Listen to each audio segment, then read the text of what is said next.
కూరగాయలు కోస్తున్నాం మమ్మీ. ఏం కూర ఇవాళ? బెండకాయ. చారు చెప్పినావు. చారు పొద్దున్నే పొద్దున్నే చింతపండు చారు నిన్ను కొడుతుందంట. ఫ్రై చేస్తేనే ఇష్టం నాకు. చారు కంటే బెండకాయ ఇష్టం. మనం బెండకాయ కూర అనుకోవచ్చు, చారు కదా. అవును.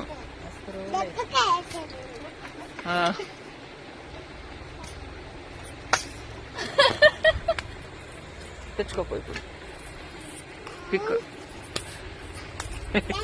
నన్ను అయితే మా చిన్నమ్మలు కొడుతుంది. ఎందుకు కొడుతుందో తెలియదు. ఎట్ట చూపియాలి?